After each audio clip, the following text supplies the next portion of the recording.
and we will be able to deliver to you this file anytime later on. Actually, on our website, there will be a section that you can see webinars from the past. Those will be uploaded, so don't worry about it. And you can actually share it with your colleagues, possibly, or friends or other partners. As you know, today we're gonna start talking about Laos, specifically about nature experiences. And I think I would see myself as an ambassador to show you a few exotic things, maybe that you have actually heard about. Others may not have heard about it at all, and that's totally fine. So we're not going to talk about the standards itself, the things that, let's say, normal tourists would do, visiting Vientiane, the capital, or visiting Luang Prabang, one of the major tourist sites. I actually want to go into a few other topics and give you an idea what else can be done there, because we as a local specialist, of course, want to promote special things at any time. Anyhow, maybe it's about you to say to your customers, if you go to Laos, think about doing something else as well. I'll just start through with our first slide here, which we named More Nature, Less People. And that has a specific relevant background. Actually, if you look at the neighboring countries of Laos, you know that neighboring to Laos, we have, for example, Thailand, we have, for example, Vietnam, or even countries like China and Cambodia, as well as Myanmar on the one side. And every country surrounding Laos has a lot more inhabitants than Laos. For example, thinking of a place like Vietnam, over 90 million people, also Thailand, a similar number.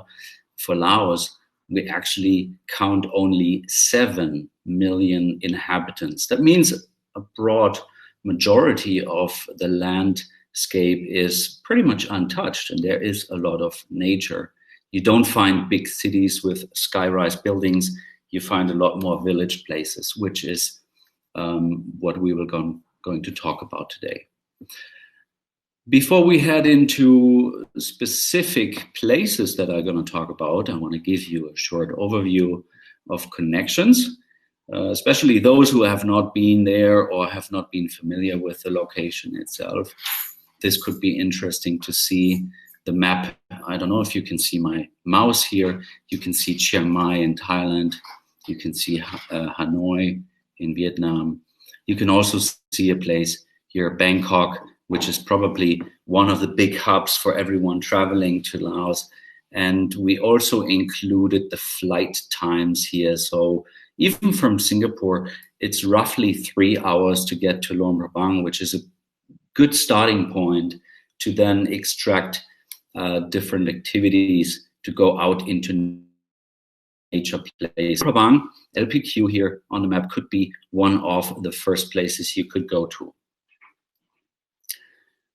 A second place that is a famous arrival airport, you could also, of course, come by train or by bus, of course, from Thailand, because right at the border to Thailand is Vientiane, VTE. And you can see the flight time, even just from a place like Bangkok, is just a bit above 1 hour. So it's really quick to travel there. And even a place like Hanoi is just above 1 hour flight time. So it's actually not that far. And that's good to know if you start promoting Laos as a destination to your clients, that people somehow tend to think that it's far away because they have to fly to another place, which really isn't the case. It's roughly 2 hours, the longest to actually get there. Long story short, here we have a selection of places that I'm going to talk about today. Those are marked in green color. The first one will be Kat Yorlapa, just a bit north of Luang Prabang. We'll then actually move to a place in Bokeo province, to the Nam Et National Protected Area, and we're also going to talk about a place called Houay Xai. But These names may not ring a bell yet. That's why we have to move on. And we start with the first place with a little distracted map here. But you can see this is not far from Luang Prabang. Actually, it's just a short drive north of Luang Prabang, which is perfectly included into a round trip if you like to cover the northern area of Laos. And this place specifically offers nature experience because it's actually located in a national protected area. Why is this interesting? Because in a lot of other places, maybe even in the neighboring countries, you don't have a lot of locations that cater to tourists within a national protected area or a national park itself. So this place is literally built right in there, offering a wide variety of activities. Once your clients have been arriving in Luang Prabang, you would probably stay there for a couple of days, do activities around town, and then move up north as a 2-day trip or a 3-day trip. This is recommended, but otherwise it can also be a stopover if you travel into China, which you can see here, or if you are traveling over to Thailand. So I give you a few ideas about how the place actually is looking like. Pictures say a lot more than my words. And in this case, you can see a little bit of what is available. We have a small resort catering actually in different categories to clients, from small so-called economy rooms, I call them basic overnight options, to something that's a more middle class, to even rooms that have a small pool. And all of these places are built right into the natural setting that you can see on the picture right here. Once you've been arriving in Kat Yorlapa, you would probably not want to go there just for the overnight. Means you would probably want to be a little bit active and go out into nature. There's elephants there. There are zip lines. There is camping. There is trekking. There's a lot of forest because it's a natural place, a protected area, a lot of prime forest. And I mean primary forest that has never been cut down. So you can actually see a lot of this natural beauty right there. There's a lot of waterfalls, of course, along the trekking routes, but also if you want to stay a bit longer, you can even partake on longer hiking tours through different types of forest.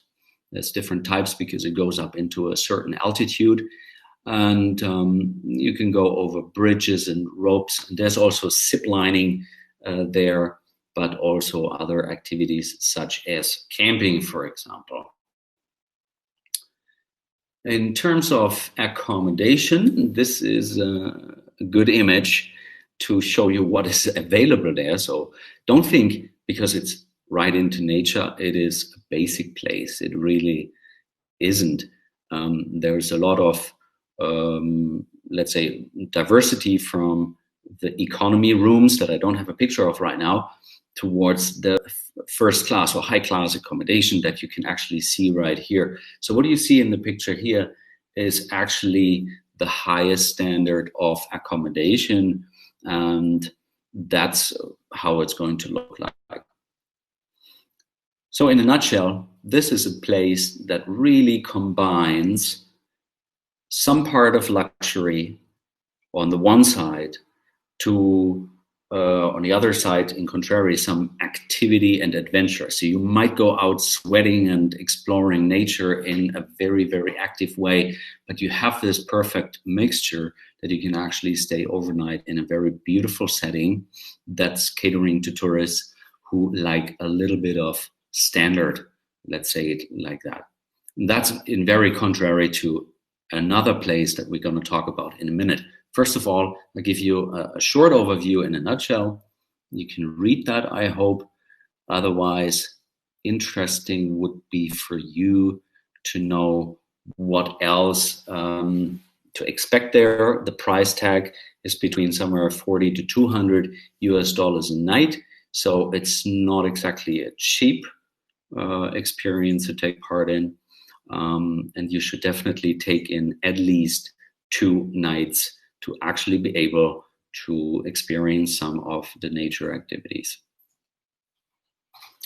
This would be this place, Kat Yorlapa. I'm sure you can find a lot of information about it online, but I would like to step into the next one that you can see on the very west side of Laos. I show you with the mouse here.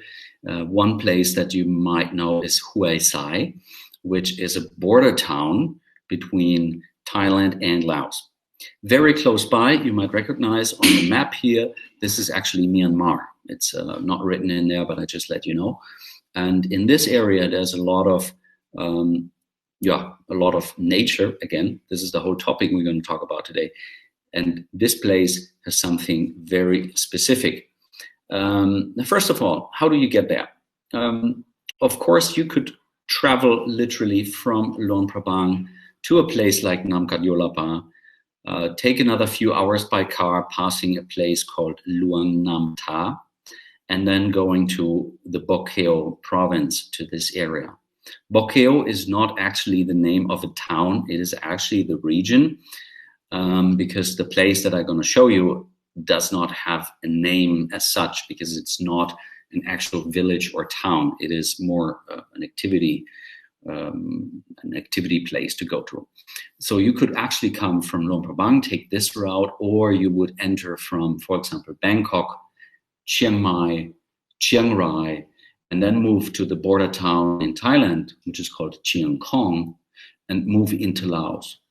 From there, you take a short ride and basically go into Laos to take this experience.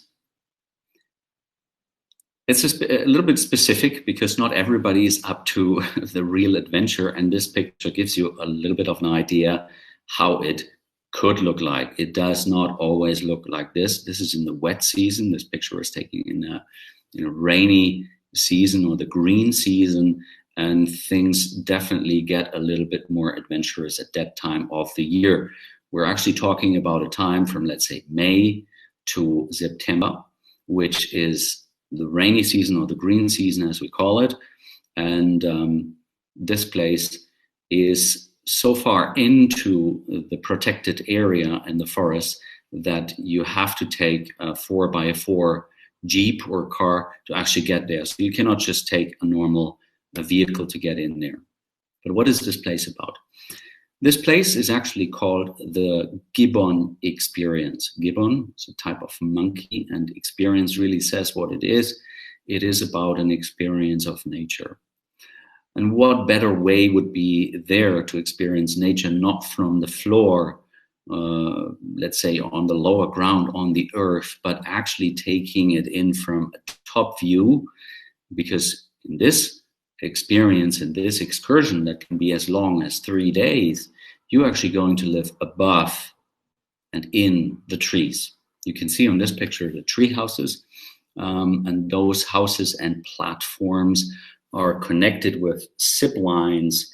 So you actually click in yourself, put yourself into a harness and actually move from station to station to experience nature in a completely different perspective. And I just want to say a clarification right here.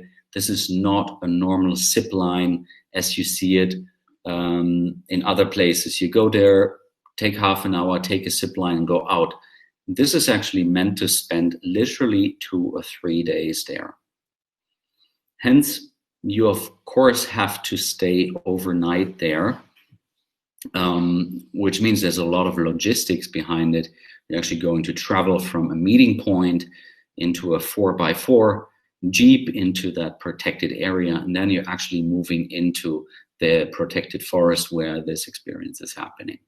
You're then actually brought with a minimized luggage to the place where you're going to stay overnight, and the way you get there is with a zip lining that you can see here.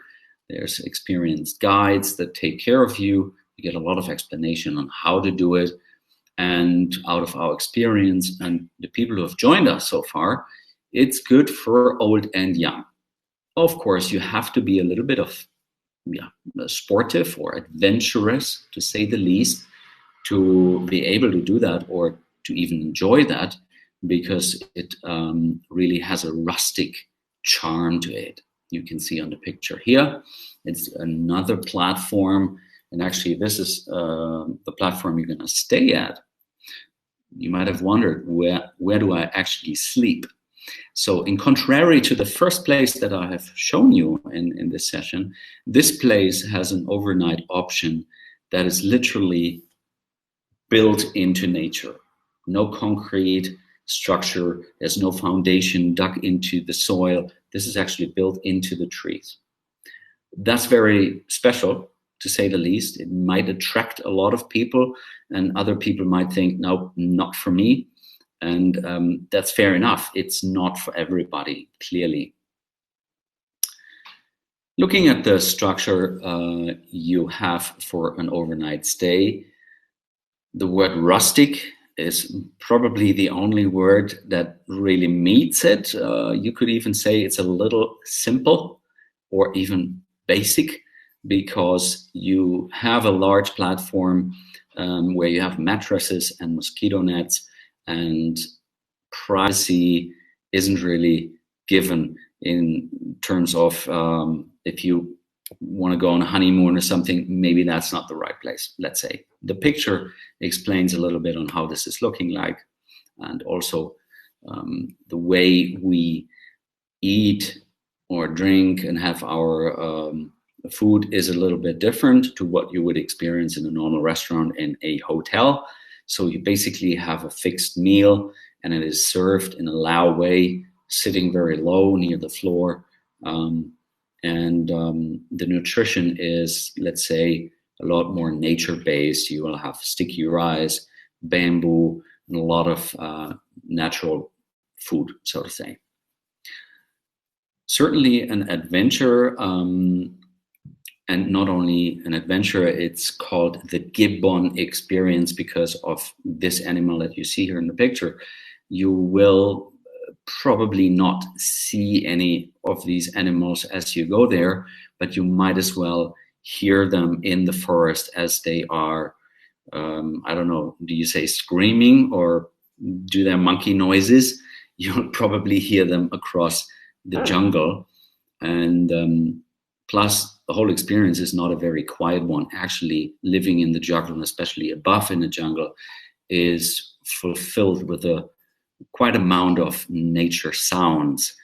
And we modern people may not even be used to that anymore. Anyways, it's definitely one of the highlights and recommended places to go to. And if you are interested to sell the Gibbon experience to your clients, you must tell them about those specifics. For example, this is not a typical hotel. For example, you cannot just go there and climb up. You have to use zip lines. So the fear of altitude or height is an issue. If someone has medical issues, maybe you cannot just call a doctor and say, I need to get out of here. So this is really back in the nature, in the jungle, and it's far away from civilization. No luxury, but a lot of experience, a lot of nature that you can experience. Highly recommended. Price tag around $400 US, maybe a little bit more if you take the 3-day option. And you should book this a little bit in advance, especially if you do the overnight tour.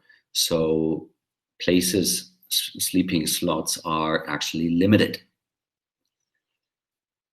There is questions. I saw a question here. If there's a recommendation for accommodation in Houay Xai before the Gibbon experience, yes and no.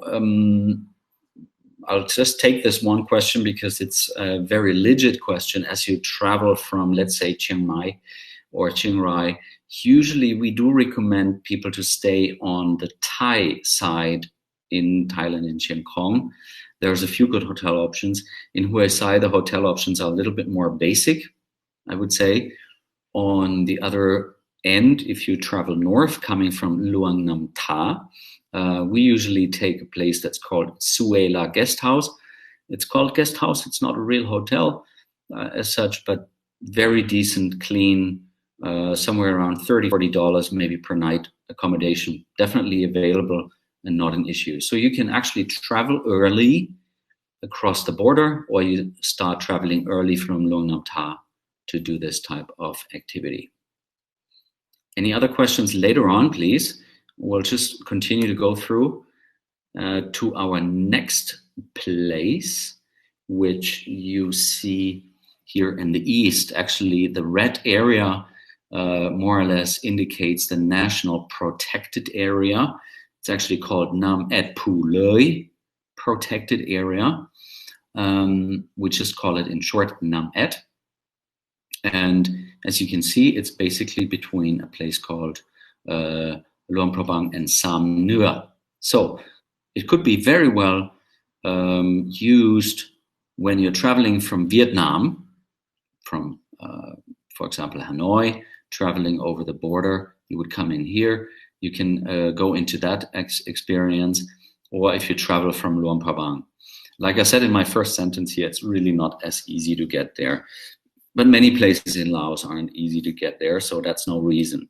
If people are interested in national protected areas, in nature experience, or even, in this case, supporting natural habitat, then this place is definitely worth going. And it just needs well-planned time before, because you do need a day to get there and you do need a day to get away.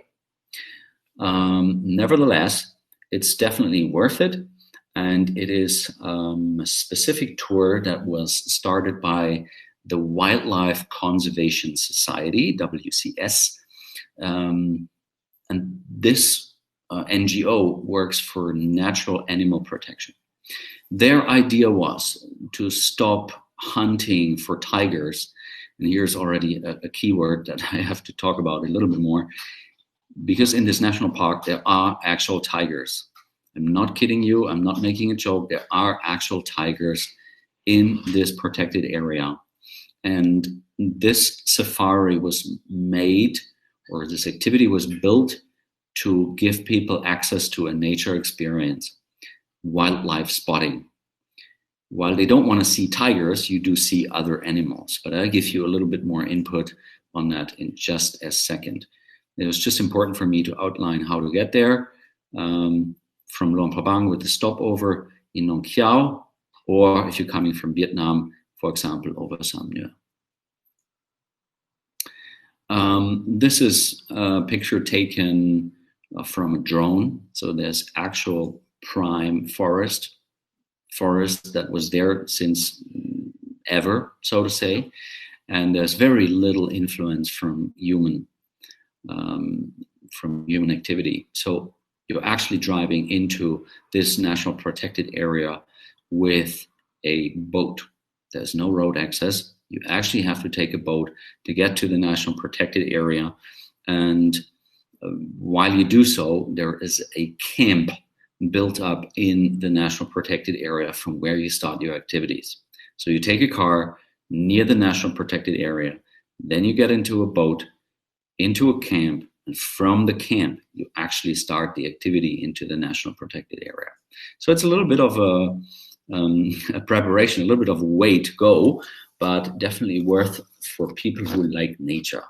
It was rewarded as a World Responsible Tourism Award in 1314, and even that explains it's something unique in the entire region.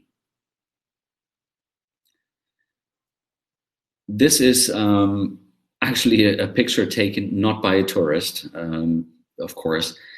The WCS Wildlife Conservation Society used to take night trap images with a camera that's basically strapped around a tree to find out how many tigers there actually are in the area.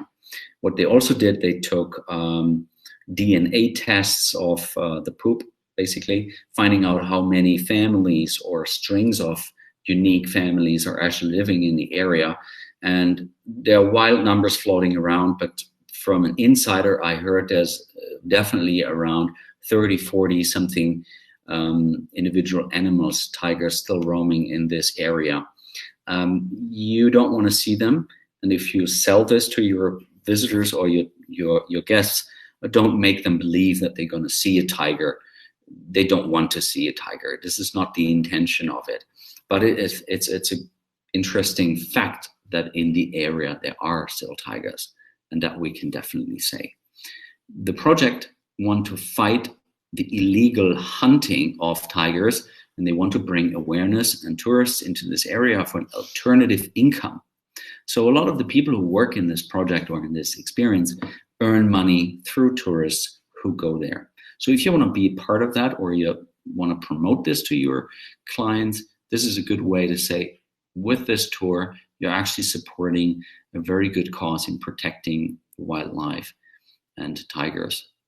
What you're gonna see though in this night safari is a diversity of other animals. You see them here also from the trap images, but what you do at night is you're actually sleeping in this camp, and at night in the darkness you're driving up into a river, taking your dinner there, let's say at 8, 9, 10 o'clock, and in the middle of the night you're floating down a river through the jungle. Okay, let me repeat this. You are actually driving even further once you arrived in the camp, even further into the jungle, and wait until the darkness hits the jungle area, and then you float down, sitting on a small boat with headlamps to actually see the reflection of the eyes of wildlife that is sitting right or left in the jungle. And believe it or not, you're gonna see quite a few eyes, which for some people might be quite scary because you cannot always see what type of animal that is, because the lamp actually reflects in the eyes of the animals. But often you see birds or bears or deers, specifically civets, and all kinds of other animals that I can't recall. But it's definitely worth the experience to float on a jungle river without an engine, just the lamp on your head in front of you. For myself, I did it as well. I thought it's a little bit freaky, to say the least. It's very exciting, especially when you see eyes. The boat will stop and say, okay, let's check out what this animal is. And you definitely get a little bit of a heartbeat. So it's definitely an experience that people will take home and remember very well. How are you going to stay there? Again, it's definitely not a luxury stay. You're going to stay somewhere in a basic, rustic overnight option. Certainly, you will hear a lot of animals. You be sure before you go to sleep, you're going to use the bathroom, because maybe you don't want to get out of your sleeping place to the bathroom, because the bathrooms are not attached to the sleeping huts. Let's call them huts.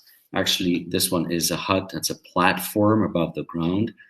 And this one is a nest, like a bird's nest, that is literally hanging on ropes, so you don't have contact with the soil and ground here. Very interesting. First of all, setup of the project, very interesting activity, and definitely interesting for anybody who loves nature. And I show you a few more pictures here to give you an idea how this is looking like.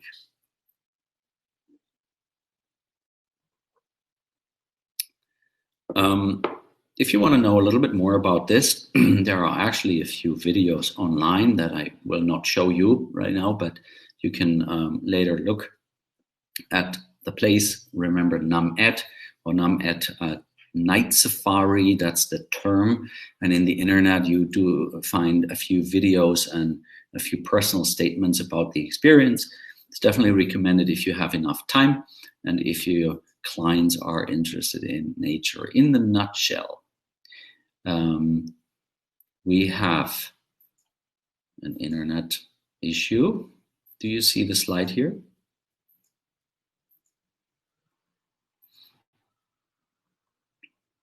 in a nutshell, this is a basic accommodation. It'll also cost its money because you do need transportation to go to the place and go away from the place, which means if you're there for one night or the whole day, your driver has to wait. So it's not a cheap tour, but it's definitely worth it.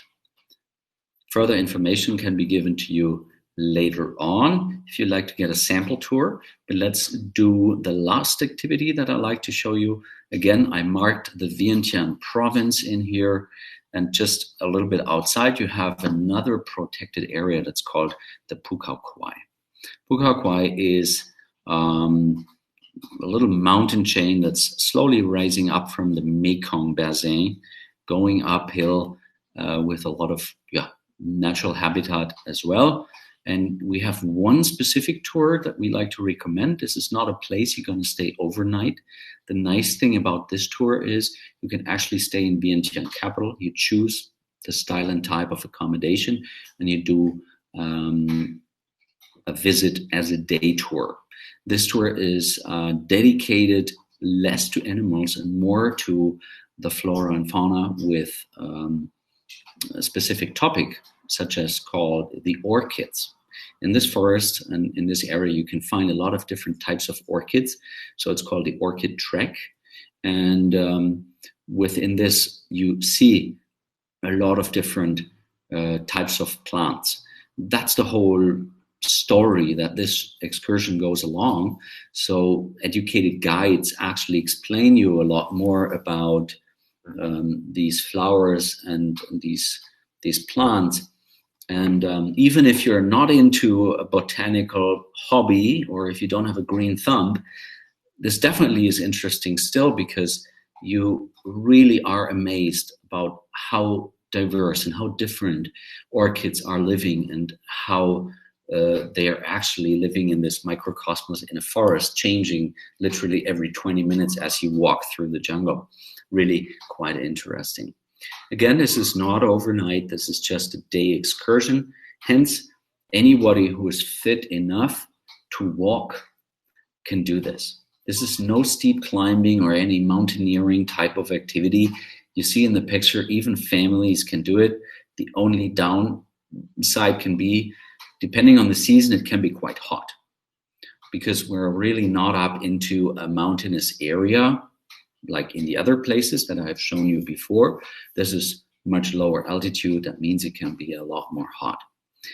Besides that, it's a wonderful way to explore nature and beautiful sceneries getting outside of Vientiane capital.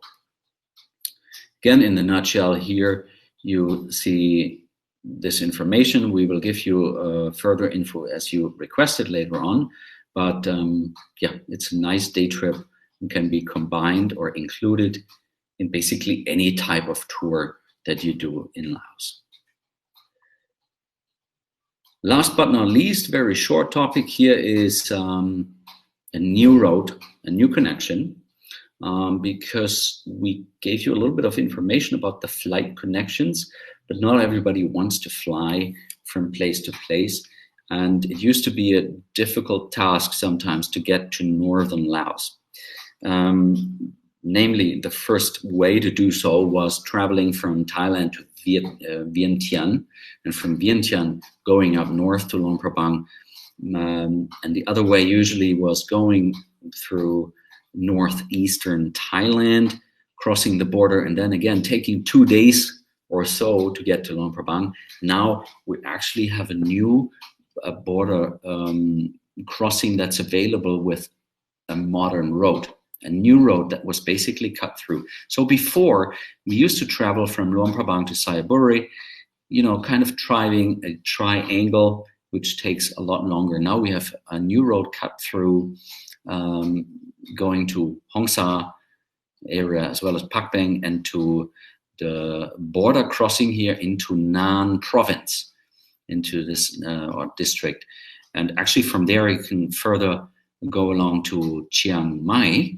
So if you actually want to drive your car or by car with clients from Chiang Mai to Luang Prabang, you can actually do this in 1 day now. Before, that was a bit of a bending It was not as easy, so it definitely has improved. If you want to send clients between Thailand and Laos, remember this, there's a new road that might become appealing for people to travel this way. You could also come from Thailand into Phak Bang. This is the Mekong River, in case you were wondering. And actually then enter a boat and cruise downstream to Luang Prabang. It's another option. This is the information you can read. Again, cuts down the travel time, but also gives a new way of actually changing itineraries, giving a few more options. You could visit an elephant sanctuary on the way. You could visit Phak Bang and go on the Mekong. So there's a lot more options now, just through the fact that we have a new road access to Luang Prabang from the Thai border. You see a few more comments on that. Definitely worth visiting. One point I like to mention, because specifically on this new road, there is very little tourist traffic. Not many people, first of all, know about it. Second, not many people even combine this route from Thailand coming to Laos. So it's definitely recommended to consider in new itineraries if you want to sell a combination. But other than that, it's something our team in Laos and Luang Prabang can tell you if you ask them to build a new itinerary. Here's a few more visual impressions. You do get an idea of laid back Laos, again, less people, more nature, because the road as well covers an area that before had no proper access to a road, a sealed road. It used to be a dirt track, really nice for motorcycling, but not good for cars. You do see local villages, and you get an idea of how life in the countryside is. Okay, to wrap things up, I hope this gave you a little bit of an idea of what else you can do in Laos besides visiting Buddhist temples, or at least in northern Laos, because we really haven't covered anything in the south on this session. I'm sure you can ask questions to me in the text, or if you want to do it in another informal way, just send me an email, or our sales members in Laos. And just last but not least, I'm going to give you one quick overview. If you go to our website, please look out for the client login, because this is where a lot of these sample itineraries and sample tours, you can see them there and you can get an idea. This is just B2B. You have to have a login. If you don't have one, just ask me or our team members to give you one. And yeah, from there you can basically access a lot of different types of tours, and it will look somehow like this. Just touch the button round trips, you choose your country, and then you get a large database of tours and excursions and so on that can help you get an idea of what is possible to do. In that sense, I hope I could give you a little bit of information about what else you could do in Laos. And maybe if you haven't sent any clients to Laos yet, even more so, a reason to start promoting the destination in the future. I hope you could take away something. If you have questions, again, write them down into the comments here. I will try to answer as much as possible. Otherwise, you will be able to reach me on my email, Markus with a K, @focus.asia. Thanks again for this session. I hope you enjoyed it a little bit or could use some information. And I hope we see you next month. And if you want to see this recording again, go to our login and you will find it soon under webinar recordings. My name is Markus, and I hope to see you soon again. Thanks a lot.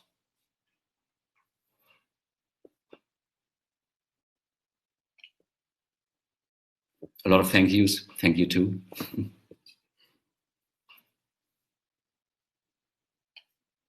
Okay, I will just stop the recording right here, otherwise it gets too long, and my sound and the video camera.